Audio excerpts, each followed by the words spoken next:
Bom dia, boa tarde, boa noite. Sem Ensaio é uma coprodução do Terra com a Cucamonga.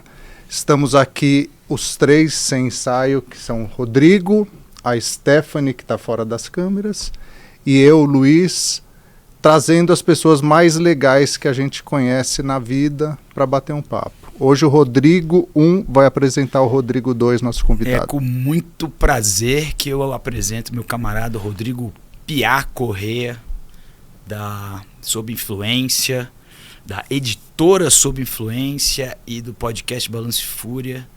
Provavelmente o podcast que eu mais ouvi nos últimos, ano e meio. E eu queria que você, Rodrigo, se apresentasse da mesma forma que você pede para os seus convidados se apresentam no seu podcast lá no Balanço e Fúria.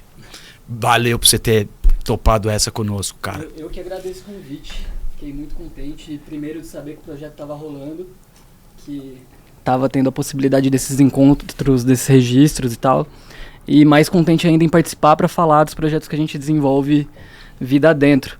E essa estratégia de jogar para convidados participar é uma ótima, né, para o entrevistador se livrar de uma responsabilidade aí, de no Balanço e né? Fúria. Eu sempre aplico, mas agora como entrevistado você fica meio tropicando ali na autorreferência. Bom, eu acho que as coisas principais é isso que o Rodrigo mencionou sobre o trabalho com a editora, Sob Influência. Queria mencionar também os outros dois elos aí, dos outros dois alicerces da Sob Influência, o Alex, que não pôde vir hoje, e a Fabiana, que tá fora. Eu imaginei que eles viessem.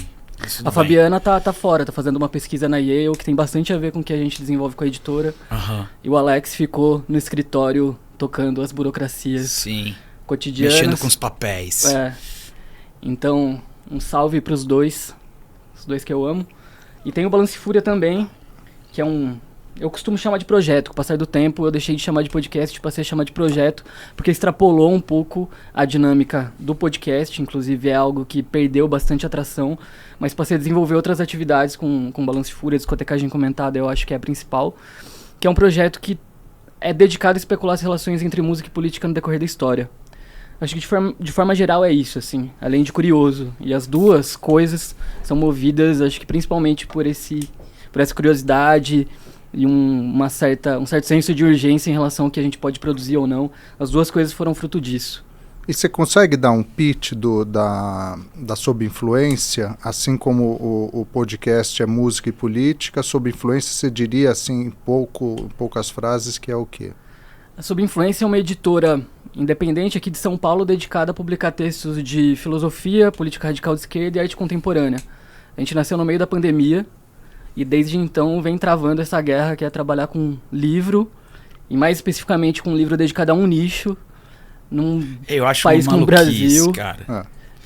Eu lembro que quando você veio com a ideia, com a história, a gente tinha acabado de fundar a Yazid com o Roberto Ucha, nosso finado camarada Roberto Lagares, e eu lembro que você veio, eu falei, cara, esses caras são malucos, assim, não faz o menor sentido.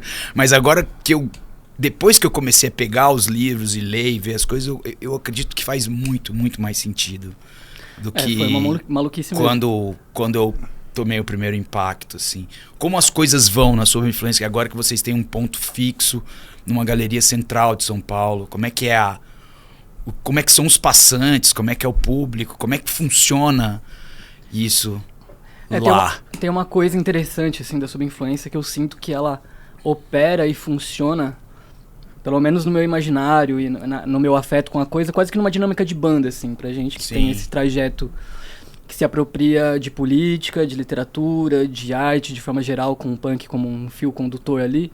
A Sob Influência, eu sinto que o Alex e a Fabiana a gente é tipo um power trio, e o que a gente está produzindo conceitualmente é como se fosse música, só que é texto, só que é arte impressa, etc. Então, cada livro é um álbum? Cada livro é um álbum, e esse momento em que a gente tem um espaço físico agora na Galeria Metrópole, quem não conhece, nos procure. A gente região central de São Paulo. Em São Paulo. Uhum. É um ponto a mais pra gente dar um contorno ainda mais nítido da nossa proposta, porque ali a gente recebe pessoas, formata de forma prática o que a gente já coloca nos textos e nas discussões que a gente propõe virtualmente ou no nosso blog. Ali a gente promove esse encontro e faz com que a gente entenda um pouco melhor a coesão daquilo que a gente está colocando no mundo. Então esse novo momento em que a gente tem um espaço físico, mais do que ele representar um certo avanço enquanto editora, é também um avanço enquanto elaboração conceitual do que a gente está produzindo. Sim. Assim. Eu acho que fica mais claro. É a coisa funcionando na prática. É a coisa Seria funcionando isso? na prática, a coisa funcionando na prática. E espaços sempre foram muito fundamentais para a nossa formação, tanto para a gente entender o nosso trabalho de forma coletiva, quanto ampliar essa coletividade no entorno de uma ideia específica, no nosso caso, assim, que eu acho que a gente acaba lidando com questões bastante específicas da nossa lida política, estética e tudo mais. Então, acho que esse espaço físico ele está nos ajudando nisso e também ampliando a nossa potência, né? Tanto na distribuição, quanto em ser mais conhecido por quem passa. A gente se sente também um pouco mais dono do nosso nariz ali, na medida do possível. Dá uma sensação de autonomia grande, seria isso? Acho que sim. Dá pra se ver melhor, se reconhecer melhor ali no processo. Muito legal. Porque tudo depende da gente ali agora, né? Diferente de antes. Antes a gente dividia... Tinha um escritório num coworking que funcionavam outras editoras e outras iniciativas, então tudo ainda meio que uma coisa estava à sombra da outra e você não precisava se preocupar com como você ia expor o seu espaço ou como você ia receber as pessoas. Agora já tem um pouco esse lugar de casa mesmo, em que as coisas nascem, em que você recebe as pessoas, em que você amplifica o que você quer dizer, o que você quer mostrar. Acho que por aí. Uma casa de show, né? Como, já que é uma banda, funciona ali como as apresentações funcionassem ali também. Guardadas devidas e grandiosas proporções, que é extremamente diferente. Aqueles diversos espaços que tinham no começo dos anos 2000, que acolhiam as pessoas para tocar, para discutir, para debater, para formar, enfim. Acho que por aí. Eu vou juntar duas perguntas em sequência, mas uma tem muito a ver com a outra. A primeira é que eu imagino que o princípio de vocês nasceu por conta do crescimento, do fomento da mensagem, da narrativa da extrema-direita nos últimos anos, como ela se apropriou das conversas, base fake news, ou quer que seja, mas como se apropriou, e vocês, como resistência, viram uma... imagino que tenha sido influenciado como resistência a criar o próprio movimento. A partir disso, nós temos que esse discurso que ganhou muito espaço, ele é para um público enorme. Eles espalham fake news, espalham conteúdos que atingem muitas pessoas e conteúdos de desinformação. Enquanto vocês trabalham com conteúdo bem mais específico e mais nichado, assim, é meio que vocês não pescam por arrastão, vocês vão um por um pescando. Tem a ver isso daí na concepção de vocês, ou vocês acham que não estão fazendo um trabalho de combate instantâneo, mas criando uma consciência das pessoas para que seja formado um pensamento mais longevo? Fez sentido? Se a editora surgiu meio como uma resposta, isso eu não sei, porque de certa forma eu acho que seria meio inevitável a gente decidir fazer coisas das nossas vidas que transitassem por esse espectro que está entre arte e política, assim. Era assim em 2006, continuou em 2010, 2013, sempre foi... Acho que tanto eu quanto o Alex e a Fabiana, a gente foi conduzindo nossas vidas por caminhos que nos levassem para esse fim, que tivesse a ver com arte e política, estando organizados ou não, atuando num aspecto mais cultural e às vezes mais político, enfim. Eu acho que seria inevitável. Então a sua influência não veio como reação a essa chuva de cocô que a gente viveu nos últimos 8 anos. Eram coisas que a gente já debatia quando esse bando de rato tava tudo no bueiro ainda, assim. Já eram discussões que a gente permeava, independente do surgimento do Bolsonaro, e a gente só foi levando isso adiante e talvez mude os desafios de antes, né, em relação a antes, agora que a gente percebe que a direita está atuando publicamente e com muito recurso, os desafios colocados para o nosso campo são outros e muito maiores. Mas eu acho que a gente existiria de qualquer forma, porque é algo que pertence ao que dá sentido à nossa vida e enfim, ao que a gente sempre busca. Existe uma vontade de falar para as massas, assim, de dar uma aliviada ou não aliviada, dar uma mudada no discurso para ter um alcance de massa maior? Eu não consigo ver, não que eu consiga ver isso nas coisas que eu tenho de vocês e que eu leio e compro lá, né? Essa é uma boa pergunta. Sinceramente eu não sei, assim. A gente produz muito coisas que nos interessam, assim. E, de certa forma, até dentro do próprio campo da esquerda, são coisas que, se a gente for pensar em mercado, não são necessariamente coisas viáveis. A gente não vai publicar um livro... Quer dizer, talvez tenha. Acho que a gente tem livro que responde de forma mais ampla uma ideia de esquerda, não sei o quê. Mas, às vezes, até dentro da ideia de esquerda, a gente está dedicado mais a um nicho específico ali. E, no fim das contas, é como, sei lá, pensar numa banda e tornar uma banda mais comercial ou não. Que tipo de escolha você faz? No fim das contas, você tá fazendo uma coisa que você acha que é o que você quer fazer. Que não tem essa coisa do target, né? Você tá fazendo porque é o seu tesão, é a sua parada ali. Não é absolutamente puro. Eu acho que a gente tem escolhas que avaliam tudo isso.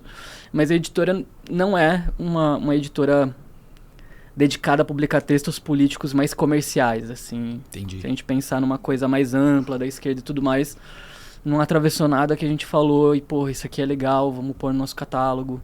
A gente tem se dedicado justamente a textos que são renegados por uma esquerda mais institucional ou mais conhecida e tal.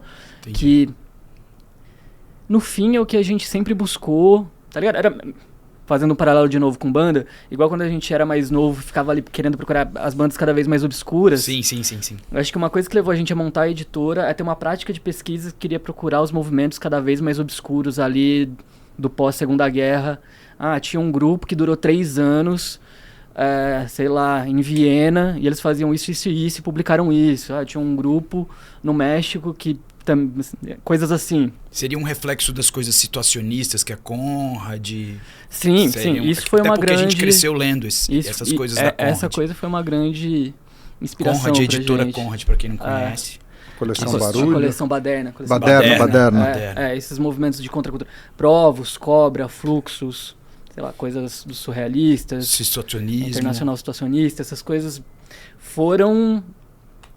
o que deram um contorno ali pra gente falar, porra, vamos pegar isso aqui, vamos traduzir, vamos publicar, não tem pouco em português, vamos fazer um trabalho gráfico diferente, porque a nossa pira também sempre foi muito em relação ao objeto, assim, como é você ter um jornal que é diagramado de tal forma, como é você fazer um livro que tem um apelo conceitual que é diferente. Desenvolvimento estético, então, também muito forte, né? Também. Eu acho que é por aí. Pode dar uns exemplos práticos de lançamentos recentes para as pessoas que estão vendo ou ouvindo, para elas entenderem na prática? Esse ano a gente está com 3 livros em pré-venda. O primeiro foi o Formação Sem Forma, Caminhos para o Fim deste Mundo, que vai chegar agora em julho. Esse ano tá bem caótico, assim. Então o primeiro livro do ano tá chegando agora na primeira semana de julho. Que é um livro de 2 pesquisadoras, professoras americanas, a Sandra Ruiz e a Hipátia Vorlomes, que elas são da área da estética. Mas esse é um texto, um ensaio escrito de forma meio experimental, que elas discutem organização política.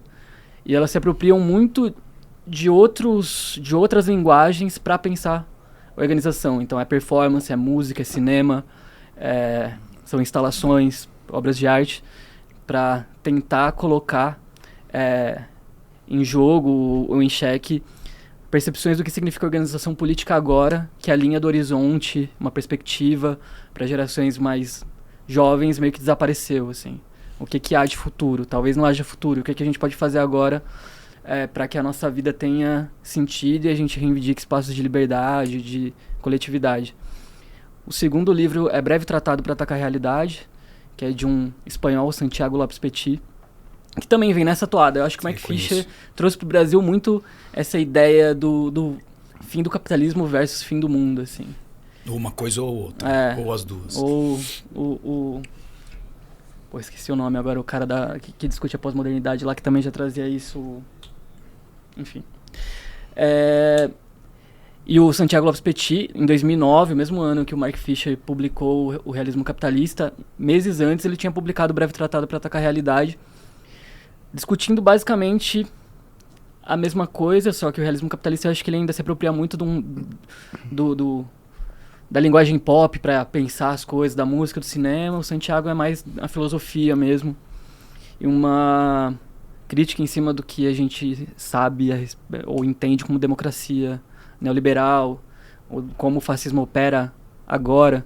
E o último é um livro já mais voltado para a música, que é o Black Music, do Amiri Baraka, Leroy Jones ou Amiri Baraka, que é um clássico. Eu descobri com vocês, inclusive, muito obrigado.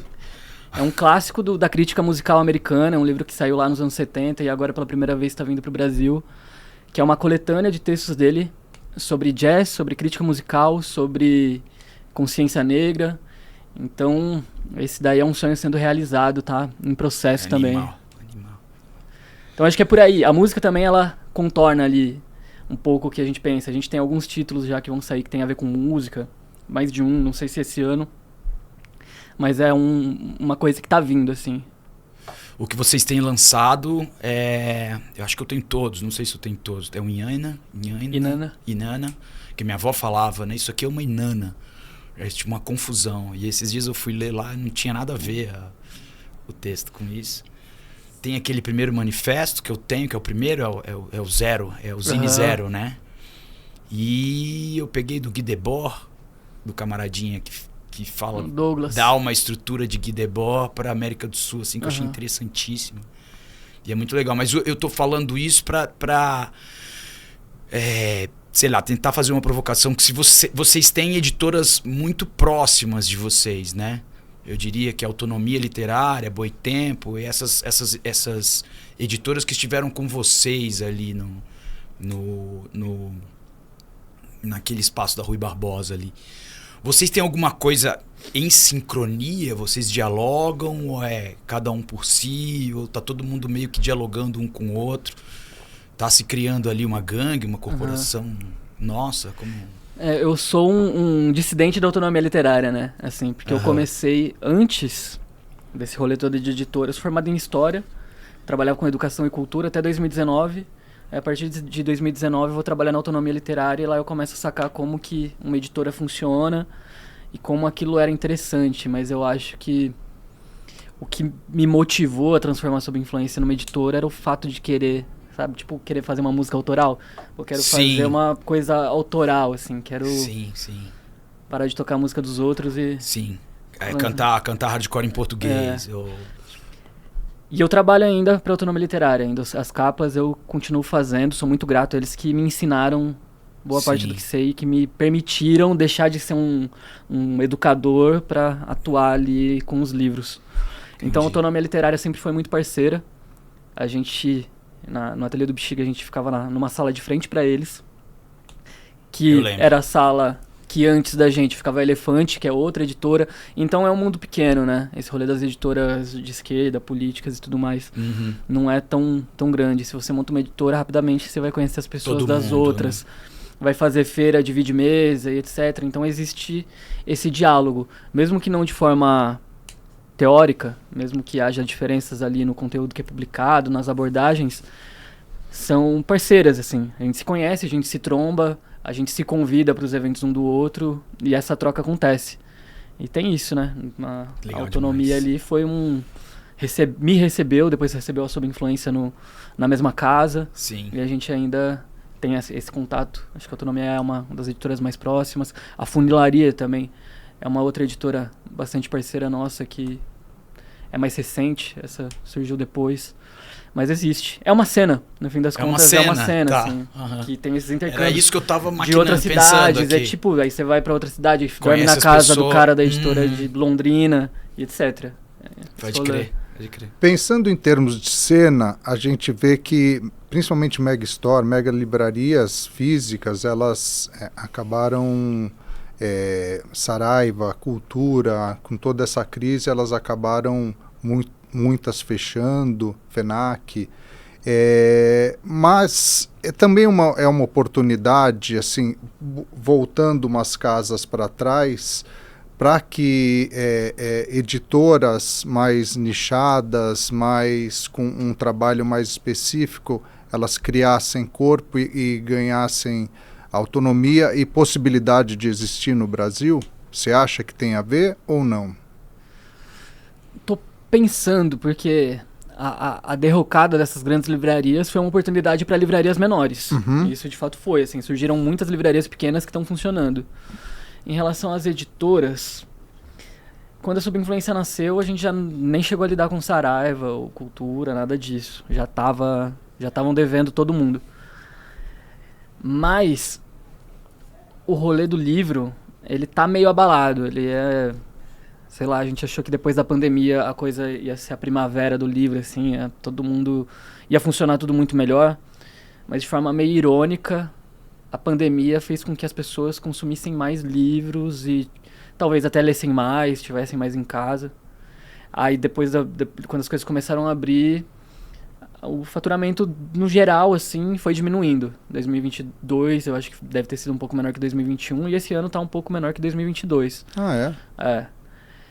Aí a gente vai arrumando alternativas, mas eu acho que tendo uma rede, né? A gente tem diversas editoras menores que estão surgindo, elas vão servindo de alternativa talvez ao monopólio editorial, né, de grandes editoras que vão lançando sua best-seller e fica um vácuo em relação a publicações mais marginais, a textos menos difundidos e, enfim, você vai formando uma comunidade no entorno também do que você produz.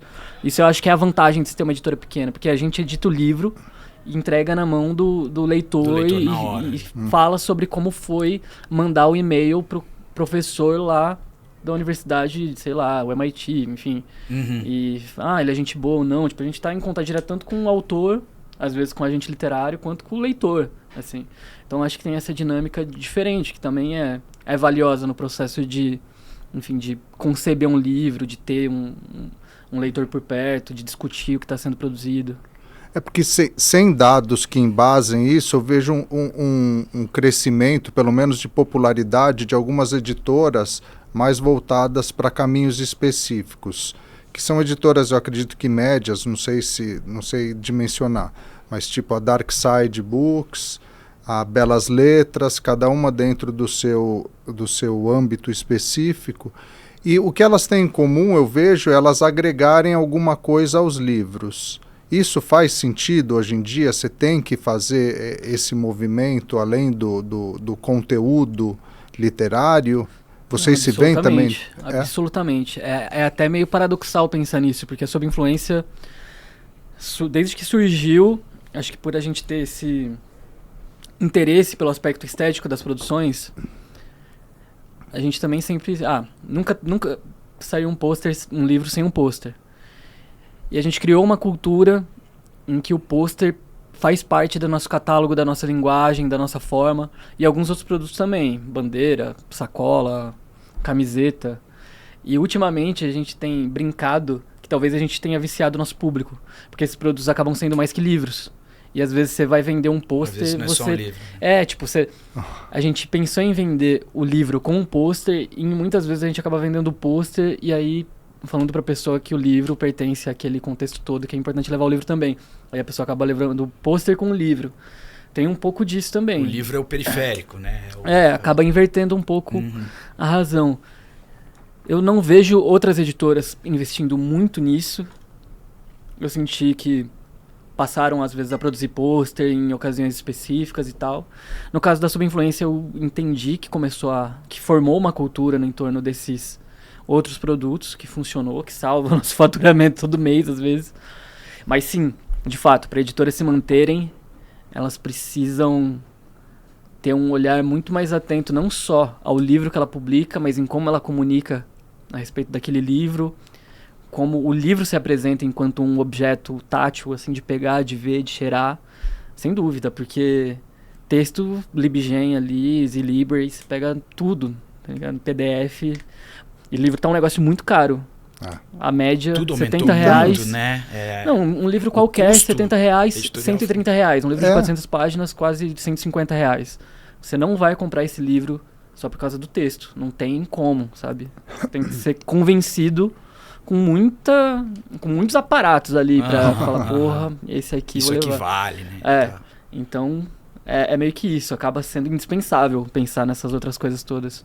E qual a curiosidade, qual a formação dos seus sócios? Você vem de história, você passou pela música punk, né? também? Você teve? Ele tem uma banda, se chama Time and Distance, vai fazer turnê agora, inclusive, fora. O Alex, ele fez Direito e Letras, a Fabiana Letras. Eu fiz História, mas eu faço basicamente a parte do design editorial, assim. Quer dizer, todo mundo faz tudo, porque editora, nós somos em 5 fazendo tudo, mas acabo ficando mais responsável pela parte do design, mas enfim, e-mails e administração toda. O Alex e a Fabiana mais da parte de edição, preparo, a parte editorial, mas todo mundo toma conta meio que de tudo. E ninguém tem uma trajetória na área editorial. Nós fomos meio intrusos, assim, porque o rolê editorial é um meio viciado em relação aos nomes que protagonizam a coisa toda. Os sobrenomes são reconhecíveis, sabe? Você consegue ver a linha hereditária de quem tá ali com uma estabilidade num mercado tão difícil como é o mercado do livro.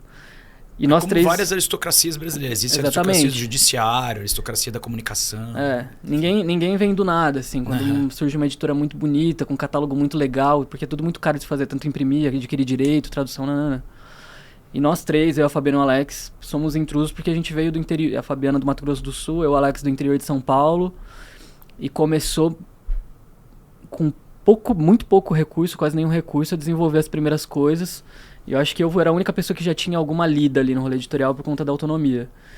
Mas apesar da gente entender, assim, às vezes olha pra Sob Influência e fala, porra, tá difícil, a gente precisa mais disso, mais daquilo. Mas quando a gente olha pro cenário todo e percebe como que se configura esse tipo de rolê, a gente fala, porra, a gente chegou longe, porque em São Paulo não é qualquer caipira que desenrola, se estabelece e começa a desenvolver o trabalho com consistência nesse meio.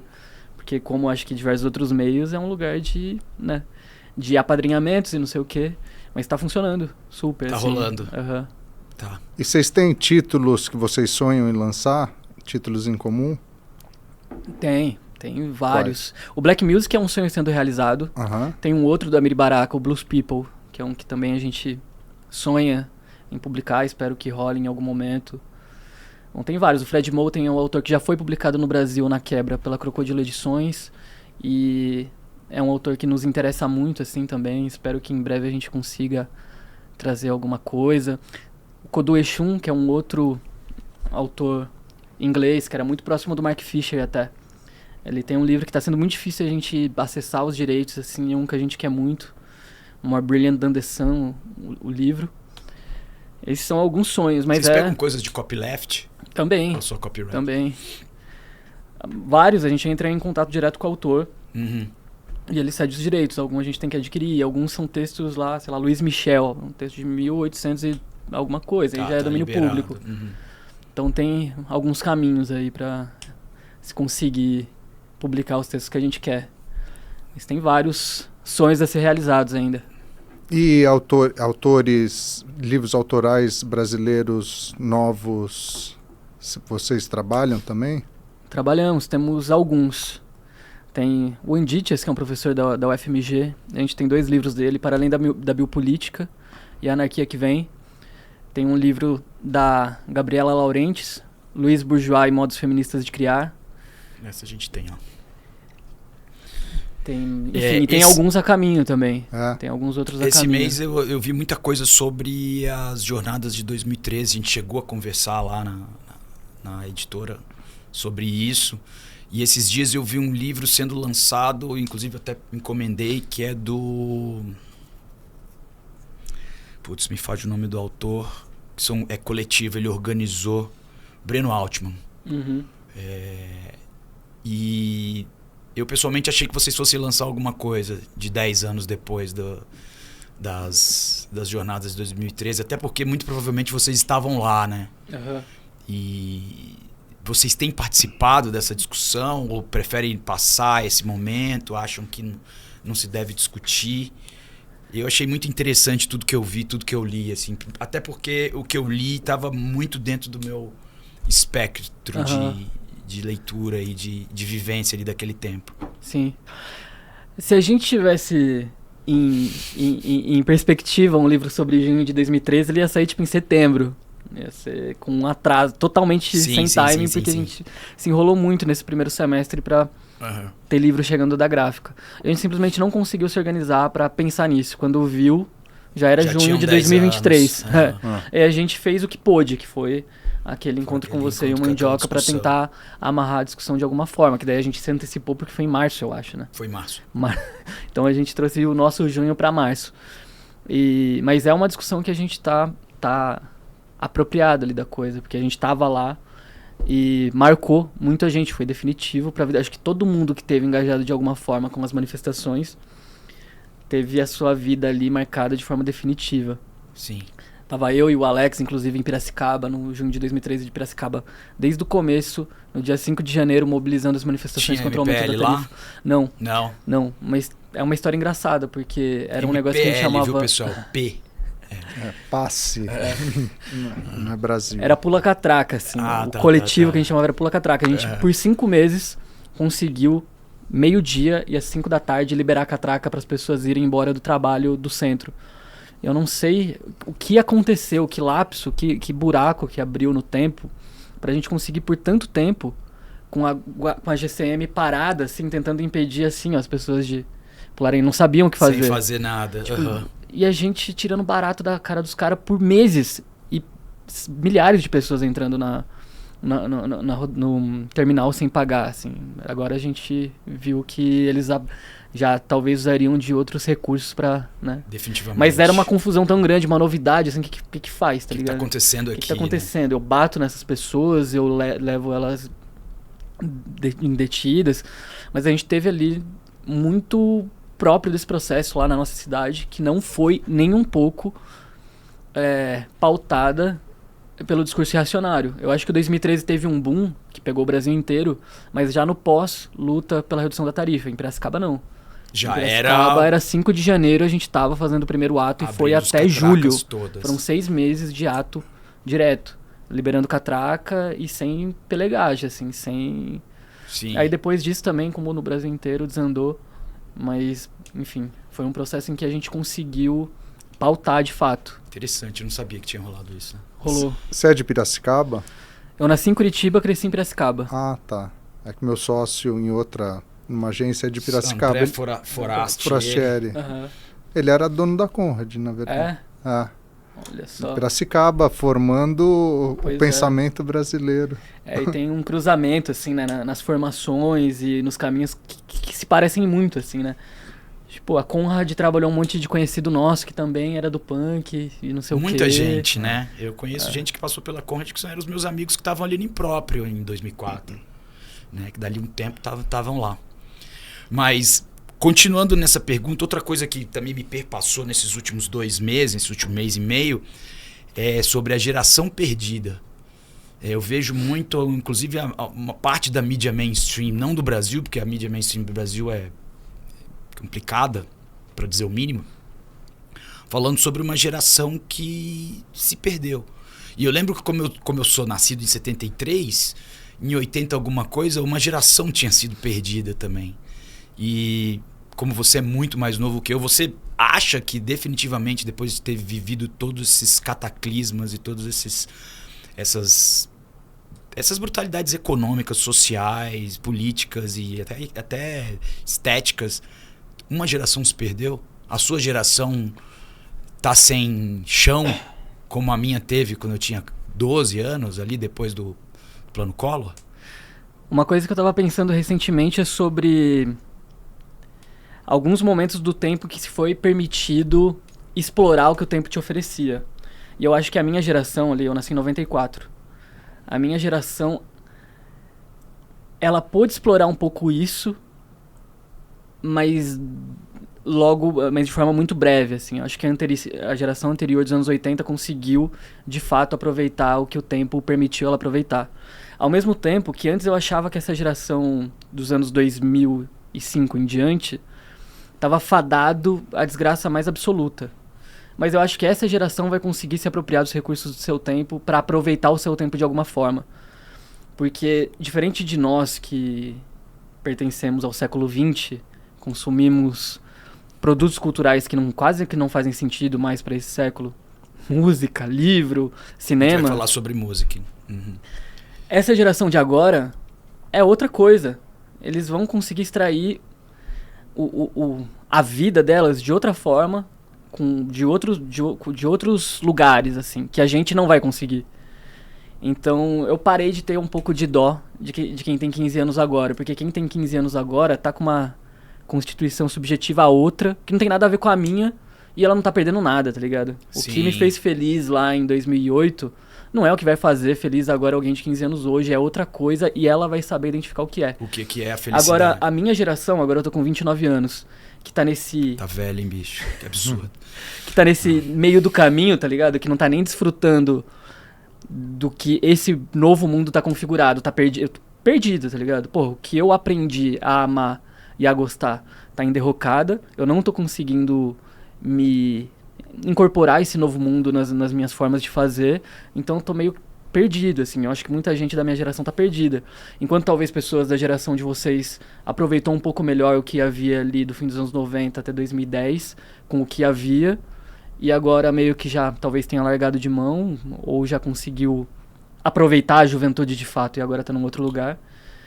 Eu acho que é isso, tem um meio do caminho, uma geração que conseguiu aproveitar, uma que tá meio perdida, que pegou o fim de uma era e o começo de outra e não consegue se situar direito, e outra que já não tem nada a ver com a geração anterior, com a era anterior, e por mais que o mundo continue uma merda, piorando cada vez mais, ela vai saber tirar outra, vai ter outras formas de gozar do que ela quer ali, e é isso, mano, se é jogando videogame ou não, aí já não Essa já não é uma questão nossa. Já não é uma questão nossa, mas ela vai se sentir contemplada de alguma forma pelo tempo dela. Ligado? Algo que talvez já tenha fugido, mas fugido um pouco do alcance de uma galera entre 27 e 34 anos, assim, do tipo, pô, qual que é do rolê? Vou mudar de profissão, tá ligado? Tá meio que isso. Porra, não consigo mais dar aula, vou ter que fazer um curso de TI ou sei lá o quê, que é o que a gente vê pra caralho. Sim. Então eu tenho olhado mais nesse sentido. Parei de me preocupar um pouco com a geração que tá se desenvolvendo nesse caos. Bom saber. Eu já te peguei numa fase que você tava preocupado com isso. Talvez ali no começo da sua influência. Sim. Música. Você tem uma banda, se chama Time and Distance. São caras que eu vi gurizinhos, assim, eu te vi muito molequinho. E existe alguma relação da sua banda, do que você faz com os caras lá, com a sua influência, ou é alguma coisa em paralelo que já perpassa uma geração anterior? É uma coisa em paralelo, assim. Né? Porque a banda tem um ritmo, outro, enfim. Acho que as conexões são temáticas. A banda trata de coisas que estão ali na sua influência também, de alguma forma. Mas é um outro lugar que ela ocupa no imaginário, na vida, de todo mundo, não só meu, assim. Acho que tá todo mundo num outro pé, assim. As pessoas estão tocando ali seus projetos e a banda tem um lugar ali que a gente volta a ela quando quer reativar algumas experiências, assim, que é o que tá acontecendo esse ano, eu acho. A gente gravou 4 músicas, vai sair um EP novo, em agosto a gente vai fazer uma tour na Europa, mas a gente funciona muito a partir dessas justificativas, assim. E ano que vem, vamos fazer um EP e fazer uma tour. Toca pouco por aqui, ensaia pouco. É meio que uma desculpa pra se ver e pra fazer alguma coisa nas férias, assim. E tem a ver com o seu conceito atual sobre música, que a gente discordou uma vez num podcast? Tem? A gente conversou que música, explicando aqui, que a música já não era uma estética principal, que estaria ali na frente de tudo, e se tornou um pano de fundo para N outras coisas. Tem um pouco a ver, mas tem um pouco a ver também com uma questão mais do hardcore mesmo, que eu sinto, assim. Que esse fim de semana a gente tocou em Americana, e teve uma banda lá que os membros, eu acho que não tinha nenhum com mais de 25 anos, era mais novos, assim. E era uma banda que o som não parecia hardcore, nem punk do jeito que a gente conhece, mas eles tocaram um cover de Black Flag, Agente Orange, Fugazi e Idols. E eu fui ver um zine que tinha uma entrevista com eles, eles falavam, minha banda favorita é Strokes, minha banda favorita é System of a Down. Nada com nada, assim. Uhum. E eu comecei a pensar em como uma coisa que talvez tenha sido importante para uma geração, que era o hermetismo. Eu toco hardcore influenciado por coisas da Califórnia dos anos 90 e assim. Eu toco um hardcore thrash influenciado por coisas da Bélgica dos anos 90, que tinha final dos anos 90. Que tinha, tipo, tem um valor você fazer uma coisa super hermética e específica. As pessoas vão olhar, vão reconhecer e vão valorizar. Uhum. Hoje em dia, eu acho que se você aparece com uma linguagem hermética pra caralho pra uma pessoa interessada em música, pra um jovem interessado em música, aquilo é o carimbo de que você é um boomer que tá preso ao século XX. Porque hoje a coisa é outra, tá ligado? Hoje é você fazer um som que é maluco, e toca um cover de Black Flag, tá cada um vestido de um jeito, e é isso. E que entra dentro da estética do punk? Ele se chama um sim, punk? Não sei, aí já não sei, mas eticamente sim. Estavam num buraco lá, tocando, sem receber nada, com os amigos deles. Punk. Então eu sinto que a configuração das coisas tá nesse caminho, e talvez por isso o Time Distance tá num lugar que já é geracionalmente descompassado com o que tem hoje em dia. Aí sobre música, num sentido mais amplo, eu falava muito de música, mas é sobre... Mais cedo eu falei sobre o que é a arte do século XX. Eu sinto que tanto eu falava muito de música com você, mas a literatura e o cinema também. Uhum. Né? São expressões que caíram num lugar de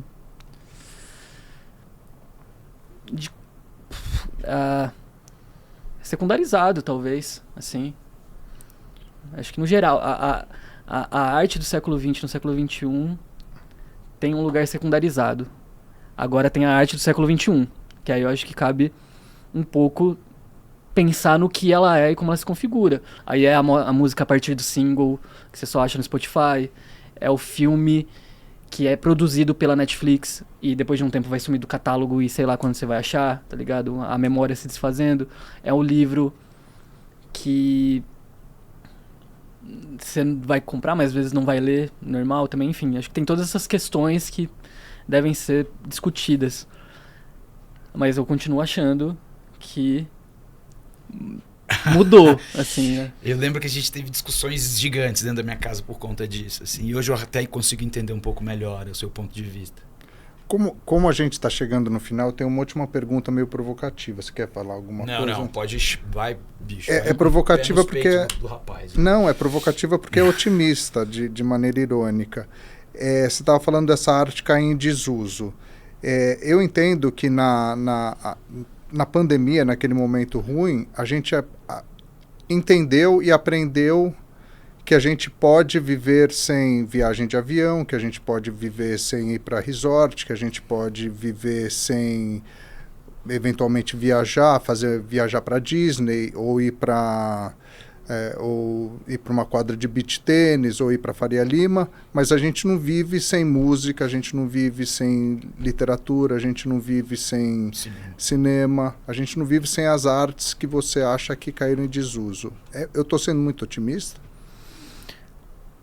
Não sei sendo otimista, porque o quadro da pandemia, eu acho que ele meio que se desfez. Os hábitos que a gente desenvolveu, criou, aprofundou na pandemia, eu sinto que eles foram se desfazendo com essa volta, assim.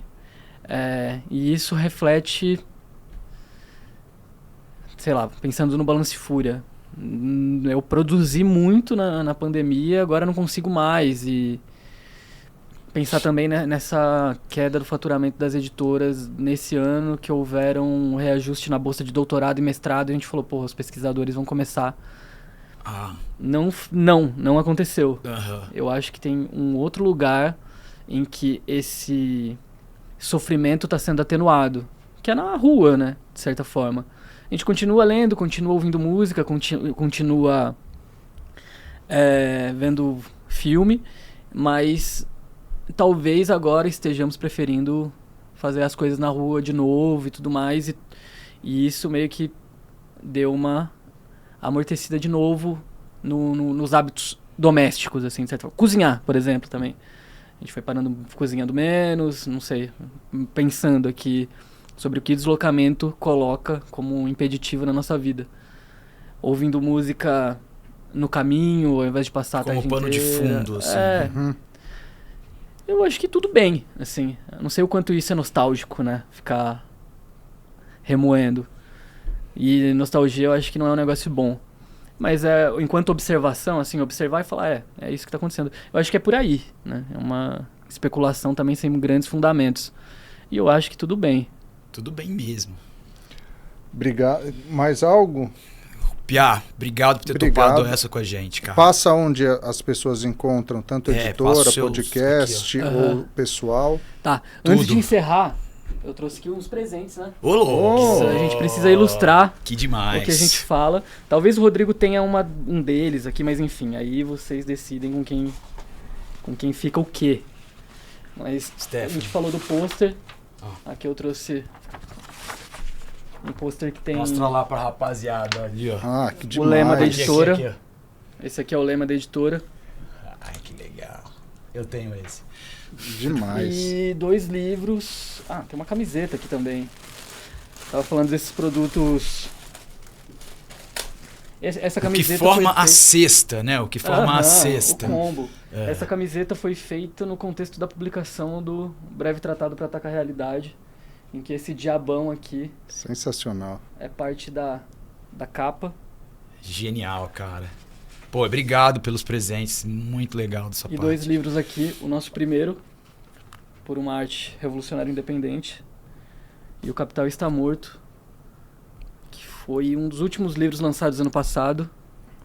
E é uma das grandes recomendações nossas. Cara, de verdade, parabéns. Obrigado por fazer esse trabalho tão importante para que a gente sabe que não tem tanto espaço, mas o quão importante é manter esse trabalho, manter essa chama, porque, como você falou, a gente vem deixando em segundo plano o que faz a vida melhor, e vocês estão fazendo coisa muito legal para isso. Cara, obrigado pela sua disposição. Passa aí suas redes, seus arrobas. E, favor. Cara, muito obrigado por tudo isso aqui, cara. Eu que agradeço. Sou teu fã, brother. Valeu. Fico lisonjeado. Agradeço o espaço, convite e tudo mais. Vida longa, o sem ensaio. E os arrobas são do Sob Influência, @Sob Influência, do Balance Fúria, @Balance Fúria, sem muitos segredos. Procurem, visitem a gente na República, lá na Galeria Metrópole. A gente faz muitos eventos lá. E é isso. Sigamos. Temos o @Cucamonga Insta. Muito obrigado. Esse é o Sem Ensaio aqui no Terra. @Cucamonga Insta, mais o quê? Luiz César Pimentel, meu sócio, meu procurador, meu advogado. O Terra, o Rodrigo acabou de falar. Cá estamos. Planeta Terra. Obrigado. Muito obrigado, até a próxima. Tchau.